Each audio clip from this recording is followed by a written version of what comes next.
king, this one thinking framework is not only going to help you think more clearly, but more strategically, and it's going to help you avoid key mistakes, which is important for any business owner or exec that's looking to go up a league. My name's Kieran. I'm a mental performance coach that works specifically with business owners and execs to make more money in less time with less stress and actually enjoy the journey a hell of a lot more. If you want more videos like this, make sure at the end you hit subscribe, and let's dive right in.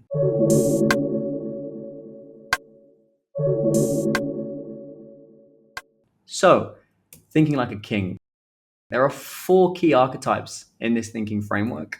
First, we have the warrior. The warrior is that aggressive part of you that loves to get shit done.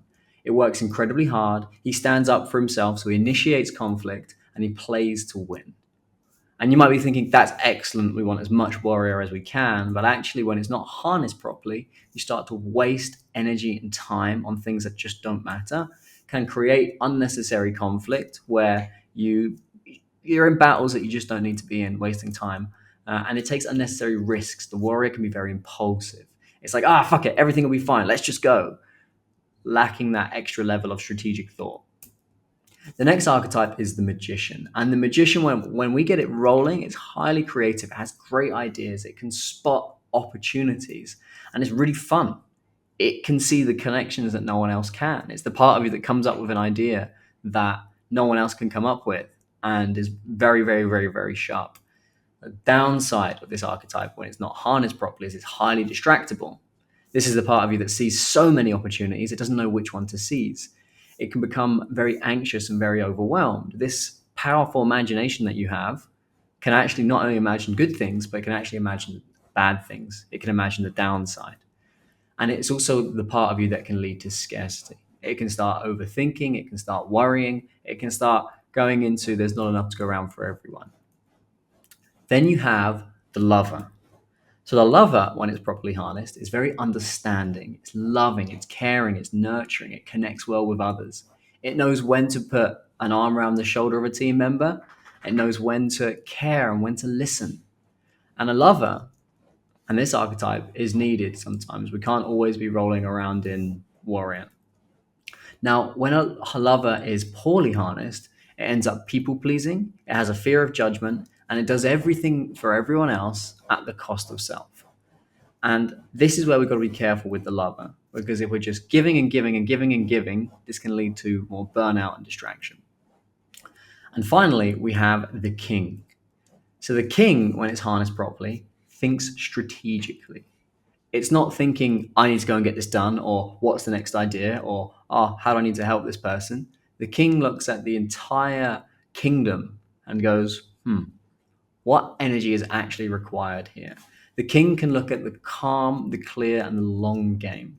It knows when to go, we need to work a little bit harder, or we need to work a little bit smarter, or actually it's not even about the work, it's about caring and nurturing for oneself or for the team or for the business.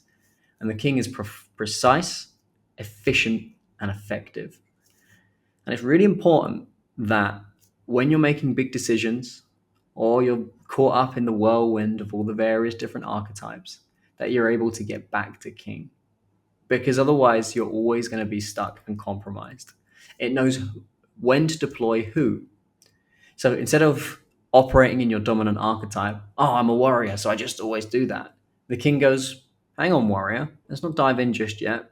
Maybe the magician's got some better ideas. Or do we really need to attack this at full speed? Maybe actually we need to go a little bit lover for what's going on right now. So when you can choose which archetype that you need to be in, you become inherently more powerful. Knowing when to go creative and when to get more done and when to zoom out and make a better decision is very, very, very powerful. Now, here's a warning. As you become more aware of these archetypes, your archetypes will try to convince you that you're thinking in king, when actually it's the magician running the show, or it's the warrior running the show. And as you get more clever, so do the archetypes. So how do you stay in king? How do you stay in this place where the king's running the show and he picks his magician, his warrior, or his lover to go out and get stuff done? Well, first things first is self-awareness. So if you're feeling a little stuck, you need to ask yourself, well, what archetype am I in right now? Is this archetype helpful? Are you in a warrior state, perhaps negotiating a deal where actually you need to be in king? Are you stuck in magician and worried about the future or getting so distracted when actually the king says, I need to pick one thing and move forward? And asking the question, what would the king do? If I zoomed out, what would the king say within me? Because we're all born an inner king or an inner queen. We all have that within us. But it's only until we actually ask ourselves, what do we need to do? And what would they do? Can we move forward more effectively and more efficiently? Another thing is asking for help. So if you like this video, share this with a friend, a colleague, or a mentor you think, you know what, they'd really get this. They would really help me. And then what you can do is you can share your challenges, you know? If you're feeling particularly triggered or anxious or angry, and you've got a friend or a colleague that knows this framework, just ask them, "Hey, I need some help. Am I operating in king, or do you think I'm triggered by the magician or by the warrior?" And sharing. I'm not entirely sure where I'm at right now, but I think my thinking has gotten away with itself. When you can raise your hands and get that second opinion, because they're not in any of your archetypes, only you that's cycling between them all, you can get a better view and a better perspective of what's coming up. And actually, maybe just saying, hey, my king's compromised, you know? I'm pretty angry.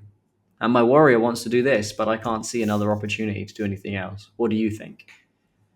So by raising your self-awareness and asking for help, you're going to be able to stay in king more. You're going to be able to make better decisions and you'll be able to move a hell of a lot faster. So guys, if you like this video, please like and subscribe. I'm going to be bringing a hell of a lot more mental performance frameworks, thinking and decision-making frameworks, so you can get shit done, make more money with less stress in less time, and enjoy the journey a hell of a lot more.